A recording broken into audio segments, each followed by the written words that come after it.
नमस्कार दोस्तों, welcome to GK tricks. इस वीडियो में हम रीट एग्जाम्स के लिए मनोविज्ञान की टेस्ट सीरीज को आगे बढ़ा रहे हैं।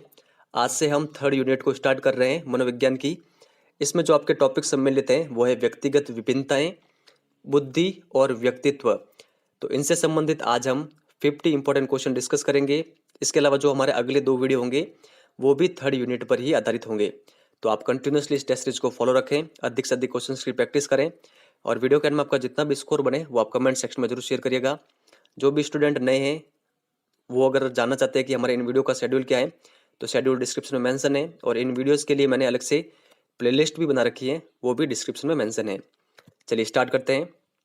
हमारा फर्स्ट क्वेश्चन दे रखा है, व्यक्तिगत विभिन्नता का संप्रत्यय किसने प्रस्तुत किया था? तो ये प्रस्तुत किया था फ्रांसिस गॉल्टन ने। ऑप्शन नंबर सेकंड हमारा करेक्ट आंसर है। तो आप ये ध्यान रखिएगा, इनकी पुस्तक का नाम भी आप ध्यान रखिएगा, 1-2 एग्जाम में पूछी गई है, हेरेडिटरी जीनियस। तो ये आप ध्यान रखना। नेक्स्ट आगे देखते हैं, व्यक्तित्व के विश्लेषणात्मक सिद्धांत का प्रतिपादन किसने किया था? तो ये किया था युंग ने। ऑप्शन नंबर 4 हमारा करेक्ट आंसर होगा। नेक्स्ट आगे दे रखा है, व्यक्ति द्वारा की जाने वाली मानसिक क्रिया को गिलफोर्ड ने क्या कहा था? तो गिलफोर्ड ने कहा था सक्रिया। ऑप्शन नंबर 3 हमारा करेक्ट आंसर होगा, ये आप ध्यान रखिएगा। आगे देखते हैं, शरीर के रूप, रंग, आकार, रुचि, उपलब्धि आदि की विभिन्नता व्यक्तिगत विभिन्नता है। ये परिभाषा किसके द्वारा दी गई थी?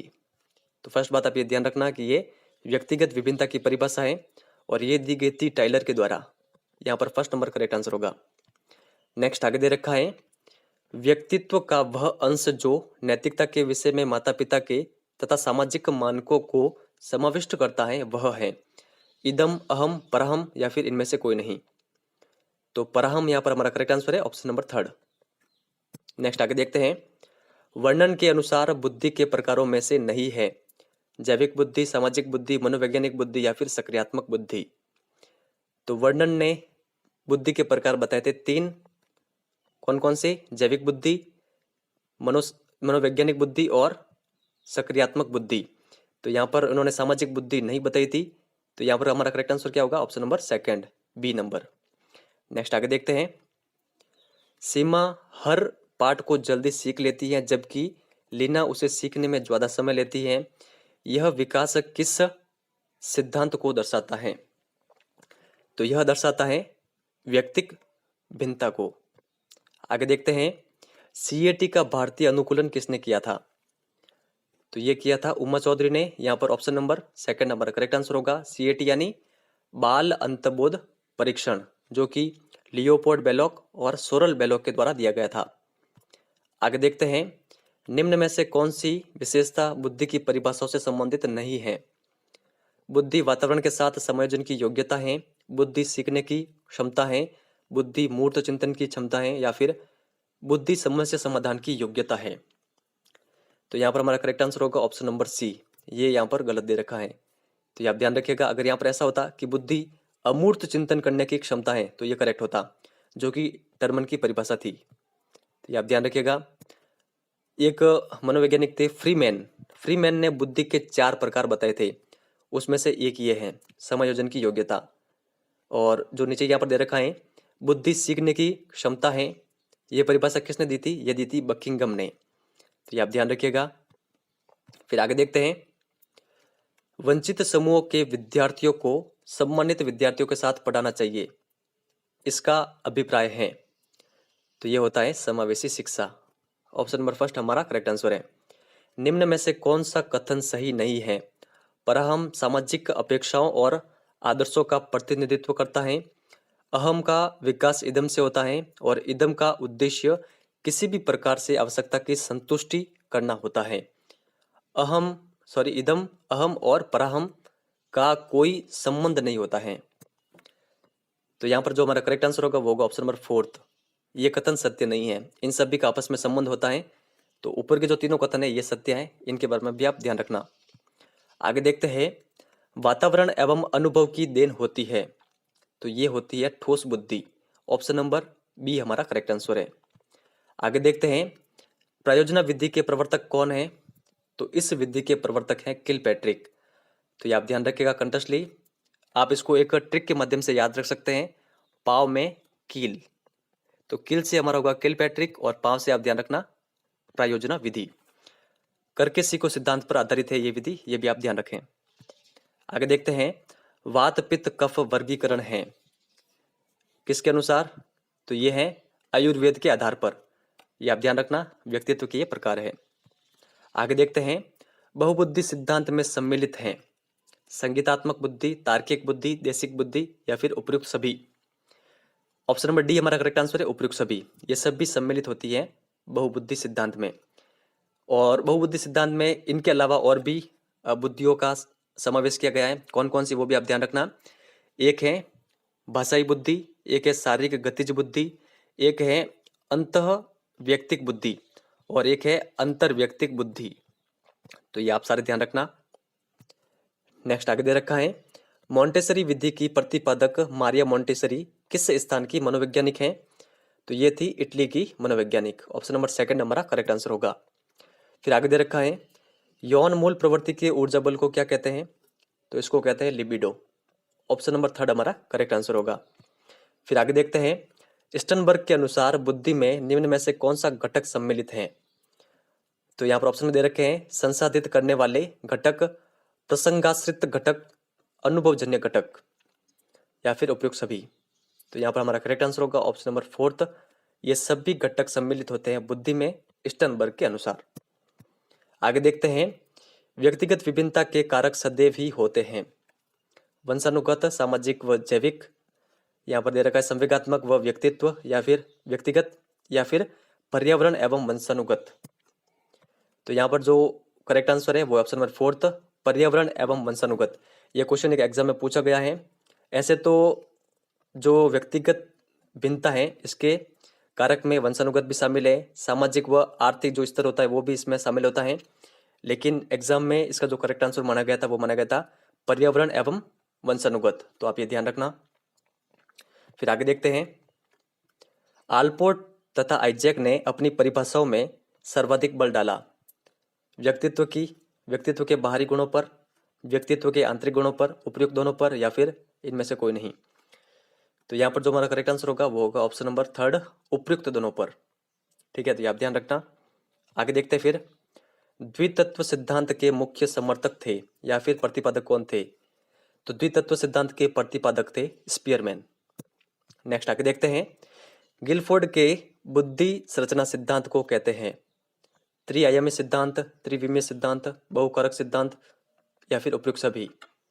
तो यहाँ पर जो हमारा करेक्ट आंसर होगा ऑप्शन नंबर फोर्थ होगा उपयुक्त सभी। ठीक है, ये आप ध्यान रखना। और एक सिद्धांत है बहुतत्व सिद्धांत जो कि थॉर्नडाइक के द्वारा दिया गया था, वो भी आप ध्यान रखना। आगे दे रखा है ये काफी अधिक इंपॉर्टेंट क्वेश्चन है, कई एग्जाम में पूछा गया है।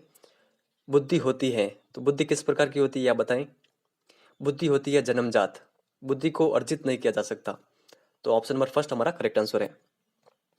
आगे देखते हैं हरमन रोजा परीक्षण का निर्माण कब हुआ था, तो इसका निर्माण हुआ था 1921 में। ऑप्शन नंबर फर्स्ट हमारा करेक्ट आंसर है। इनके परीक्षण का नाम क्या है, इनके परीक्षण का नाम है स्याही धब्बा परीक्षण। पदानुक्रम सिद्धांत के अंत में विद्यमान होता है कौन सा कारक, यह बताएं। ये होता है विशिष्ट कारक। नेक्स्ट आगे देखते हैं विचार शक्ति के आधार पर थॉर्नडाइक ने व्यक्तित्व को कितने भागों में बांटा था, तो थॉर्नडाइक ने व्यक्तित्व को बांटा था 3 भागों में। कौन कौन से, ये आप कंटेक्स्ट ध्यान रखना। प्रत्यक्ष विचारक, स्थूल विचारक और सूक्ष्म विचारक। नेक्स्ट आगे देखते हैं बहुबुद्धि सिद्धांत के प्रतिपादक कौन है, यह क्वेश्चन पिछली बार रीट एग्जाम में पूछा गया था। तो यहाँ पर हमारा करेक्ट आंसर होगा गार्डनर। नेक्स्ट आगे देखते हैं अभिवृत्ति मापने का कार्य किसने प्रारंभ किया था, तो ये किया था थ्रस्टन ने। ऑप्शन नंबर अ हमारा करेक्ट आंसर होगा। यहाँ पर कौन सा युग्म सही नहीं है वो आपको बताना है। प्रतिदर्श सिद्धांत थॉमसन, पदानुक्रमित बुद्धि सिद्धांत बर्ट व वर्णन, त्रिआयाम बुद्धि सिद्धांत टर्मन या फिर तरल ठोस बुद्धि कैटल। यहाँ पर जो हमारा करेक्ट आंसर होगा वो होगा ऑप्शन नंबर थर्ड, टर्मन ने यह सिद्धांत नहीं दिया था त्रिआयामी बुद्धि सिद्धांत। तो ये किसके द्वारा दिया गया था, ये दिया गया था गिलफोर्ड के द्वारा। ये आप ध्यान रखना। आगे देखते हैं व्यक्तिवादी उपगम सिद्धांत के प्रवर्तक कौन है, तो ये थे एडलर। ऑप्शन नंबर फर्स्ट हमारा करेक्ट आंसर है। इसके तहत प्रत्येक व्यक्ति श्रेष्ठ व महत्वपूर्ण बनने का प्रयत्न करता है। नेक्स्ट आगे देखते हैं, व्यक्तित्व मापन की प्रक्षेपी विधियों में किसका अध्ययन किया जाता है? तो ये किया जाता है अचेतन मन का। इसके साथ अर्धचेतन मन का भी इन्हीं जो ये प्रक्षेपी विद्या होती है इनमें अध्ययन किया जाता है, तो ये आप ध्यान रखना। नेक्स्ट आगे देखते हैं, विनेटिका विधि में अध्यापक होता है? तो अध्यापक होता है मार्गदर्शक के रूप में। ऑप्शन नंबर सेकंड हमारा करेक्ट आंसर होगा। आगे दे रखा है, निम्न में से किसे भौतिक विशेषता में नहीं रखेंगे? शारीरिक विभिन्नता, संवेगात्मक विभिन्नता, अभिरुचि की विभिन्नता और जो विद्यालय उपलब्धि है इसे। ऑप्शन नंबर थर्ड हमारा करेक्ट आंसर होगा। अभिरुचि जो विभिन्नता है इसको मनोवैज्ञानिक जो भिन्नताएं होती है उसमें रखा जाता है, ठीक है, तो ये आप ध्यान रखना। नेक्स्ट आगे देखते हैं, थॉमसन किस देश से थे? तो थॉमसन थे इंग्लैंड से। ऑप्शन नंबर फर्स्ट हमारा करेक्ट आंसर है। इनके अलावा जो फेमस मनोवैज्ञानिक है वो कहाँ के है वो भी मैं आपको बता देता हूँ। फ्रांस के कौन थे? फ्रांस के थे बीने। स्पीयरमैन कहाँ के थे? स्पीयरमैन थे ब्रिटेन के। और थ्रस्टन थ्रस्टन कहाँ के थे? अमेरिका के। मारिया मोंटेसरी इटली की। तो इन सभी के बारे में आपको ध्यान में होना चाहिए। नेक्स्ट आगे देखते हैं, प्रासंगिक अंतर्बोध परीक्षण में कार्डों पर किन का चित्र है? तो आप बताएं, यानी टेट की यहाँ पर बात हो रही है, तो पुरुषों का, महिलाओं का, दोनों का या फिर जानवरों का? तो यहाँ पर जो हमारा करेक्ट आंसर होगा वो होगा ऑप्शन नंबर थर्ड, दोनों का। इन दोनों का चित्र होते हैं, ठीक है, तो ये आप ध्यान रखना। आगे देखते हैं, विज्ञान एवं अनुसंधान हेतु सर्वाधिक उपयोगी विधि कौन सी है? तो ये है खोज विधि। ऑप्शन नंबर थर्ड हमारा करेक्ट आंसर है। नेक्स्ट आगे देखते हैं, स्याही धब्बा परीक्षण में कार्डों की संख्या कितनी होती है? तो ये होती है 10। नेक्स्ट आगे देखते हैं, समाज मिति जो विधि है इसका निर्माण किसने किया था? मोरिनो ने। ऑप्शन नंबर फर्स्ट हमारा करेक्ट आंसर होगा। नेक्स्ट आगे देखते हैं, जो पर्सनैलिटी शब्द है इसकी उत्पत्ति हुई है किस शब्द से? तो इसकी उत्पत्ति हुई है पर्सोना शब्द से, जो कि एक लैटिन भाषा का शब्द है।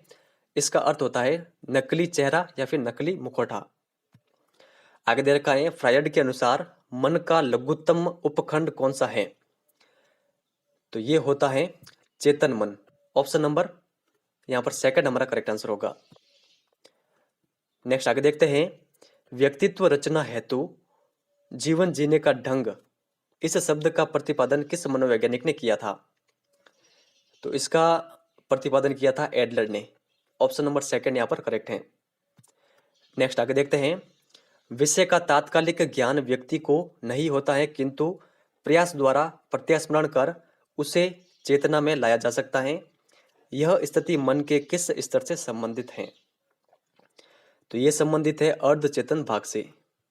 नेक्स्ट आगे देखते हैं, एक व्यक्ति जो लाभ हानि इत्यादि का अनुसरण लगाकर कार्य करता है उसे थॉर्नडाइक के अनुसार माना जाएगा। तो आपको ध्यान रखना है, जो व्यक्तित्व वर्गीकरण के थॉर्नडाइक ने प्रकार बताए वो कितने बताए? तो 3। अगर आपको तीनों कंटेस्टली ध्यान है तो आप इन चारों में से एक ऑप्शन कट कर सकते हैं। तो थॉर्नडाइक ने बताए थे सूक्ष्म विचारक, प्रत्यक्ष विचारक और स्थूल विचारक, ये तीनों प्रकार। तो फोर्थ नंबर ऑप्शन यहाँ पर हमारा करेक्ट हो जाता है। और जो इस क्वेश्चन का आंसर होगा वो होगा ऑप्शन नंबर थर्ड, स्थूल विचारक। तो ये आप ध्यान रखना। आगे देखते हैं, जीवन इतिहास विधि के प्रवर्तक कौन माने जाते हैं? ये माने जाते हैं टाइडमैन। ऑप्शन नंबर थर्ड यहाँ पर करेक्ट है। आगे देखते हैं, एक व्यक्ति यह निश्चित नहीं कर पाता है कि द्वितीय श्रेणी परीक्षा व जो तृतीय श्रेणी परीक्षा है में से कौन सी श्रेष्ठ है। तो भारतीय दृष्टिकोण के अनुसार ऐसा व्यक्तित्व होगा। ये क्वेश्चन एग्जाम में पूछा हुआ है। तो यहाँ पर आप 2 ऑप्शन पहले ही कट कर सकते हैं, सत्वगुणी वो हो नहीं सकता और कर्मगुणी भी नहीं हो सकता। तो अब बताइए इसका सही आंसर क्या होगा? इसका सही आंसर माना गया था रजोगुणी। ऑप्शन नंबर फर्स्ट यहाँ पर करेक्ट है, तो ये आप ध्यान रखें। नेक्स्ट आगे दे रखा है, सिगमंड फ्रायड ने मन की 3 दशाएं बताई, इनमें से अचेतन मन होता है जागृत अवस्था, भूल जाना, दमित इच्छाओं व कटु अनुभवों का भंडार, या फिर उपयुक्त में से कोई नहीं। तो यहाँ पर हमारा करेक्ट आंसर होगा ऑप्शन नंबर थर्ड। फिर नेक्स्ट आगे देखते हैं, निम्न में से कौन सा प्रकार सेल्डन के व्यक्तित्व में सम्मिलित नहीं है? तो आपको ध्यान रखना है, सेल्डन ने व्यक्तित्व के जो प्रकार बताए वो बताए 3। तो इन्होंने नहीं बताया चौगाकार, गोलाकार, आयताकार और लंबाकार, ये तीनों बताए हैं सेल्डन ने व्यक्तित्व के प्रकार। एग्जाम में हिंदी में कम आता है, इंग्लिश में ज़्यादा आता है। तो अब ध्यान रखना, जो गोलाकार है उसे एंडोमॉर्फी कहते हैं, आयताकार को मिसोमॉर्फी और लंबाकार को एक्टोमॉर्फी। आगे देखते हैं। राजीव एक खुश मिजाज तथा मिलनसार व्यक्ति है, परंतु उसकी प्रवृत्ति रूढ़िवादी तथा अकेलापन उसे पसंद नहीं है। ऐसे व्यक्ति कहलाते हैं। तो ऐसे व्यक्ति कहलाते हैं बहिर्मुखी। ऑप्शन नंबर सेकंड यहाँ पर करेक्ट है। नेक्स्ट आगे दे रखा है, ये काफी अधिक इंपॉर्टेंट प्रश्न है। बुद्धि इन 4 शब्दों में निहित है। आपको कंटेस्टली ये चारों शब्द ध्यान होने चाहिए। ज्ञान, आविष्कार, निर्देश और आलोचना। ये परिभाषा किसके द्वारा दी गई थी? बुद्धि की ये परिभाषा है, तो ये परिभाषा दी गई थी बिने के द्वारा। ऑप्शन नंबर थर्ड यहाँ पर करेक्ट आंसर है। मैंने आपको अभी अभी आगे बताया था बिने किस देश से संबंधित हैं। तो आपको अगर याद है तो आप अब कमेंट सेक्शन में लिख के जरूर बताना। और एक इंपॉर्टेंट परिभाषा है बुद्धि की, ये भी आप ध्यान रखना, जो कि स्काउट के द्वारा दी गई। सतर्क रहने की योग्यता ही बुद्धि है, ये भी आप ध्यान रखना।